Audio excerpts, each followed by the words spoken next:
I'm going to give you the 3 reasons why most people will never succeed financially. Welcome to Finish First Financially. I'm Goran Rodanovic. Let's get into it immediately. The first reason is the need for instant gratification. And instant gratification is basically, I want what I want right now, and I'm not prepared to wait for it. And that's almost like a childlike impulsive behavior where most people feel the need to spend their money immediately. As soon as they receive it, they've got this itch that they need to scratch and they buy these material possessions. In most cases, they don't even really need them, but they buy them because they link spending to rewards. And they're constantly chasing this feeling because they believe that they're going to be rewarded for buying something. And I was definitely like that because I wanted instant gratification. I was always spending money, and because of that, I was living paycheck to paycheck. And I believed that if I just received a salary increase, if I got a higher paying job, then that would solve my financial problems. And eventually I did get a higher paying job and an increase, yet my financial problems still continued because I always found a way to spend that additional amount that I received. And I was back at square one, living paycheck to paycheck. So the solution for spenders is not to increase their income, it's to condition themselves to become savers by delaying gratification. And once I really transitioned to delaying gratification and became a saver, as soon as I received money, I would put it into a high yield savings account. I would put it into investments so that that money could grow and I could enjoy more of it in the future. That gave me much more satisfaction than using the money that I receive now to spend it and receive instant gratification. The second reason is that most people don't consider risk.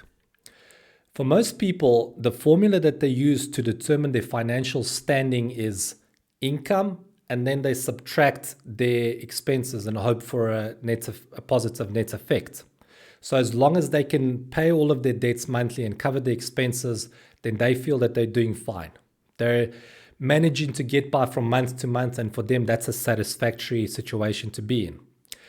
The element that they leave out of their financial equation is risk. It's all good and well, everything is going fine as long as they keep getting their income. But what happens if your income stops? What then? And I think that's a worthy exercise to really consider doing, to put yourself in that hypothetical situation, to see what your life would be like if your income stopped. Would you be able to meet all of your financial obligations? And most people don't even want to consider doing that exercise because just the thought of it scares them. It sends shivers down their spine because they know that their whole life would be turned upside down if their income stopped. So they choose to ignore that scenario and then just hope for the best, that they're going to keep receiving an income for the rest of their lives. Now, we've seen even big corporations lay off tens of thousands of workers. So there is nobody that's safe. If you stop receiving an income and you don't have a financial safety net, you're in a world of trouble. For financially savvy people, they usually have at least $2,000 saved for emergencies and at least 6 months of essential expenses also saved. And essential expenses are housing, utilities, and food. Those 3 expenses are crucial for survival. And I think 6 months is a long enough duration to replace your income if you happen to lose it. 3 months is usually a bit short, especially if you're trying to replace a high income. And what happens when you are under pressure and you've got a short amount of time to replace your income, you receive an offer that's not really satisfactory, but you might end up taking it because you're so desperate for work.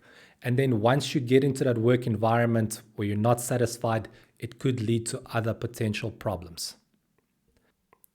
And the third reason that most people will never succeed financially is because they prioritize status and comfort over savings.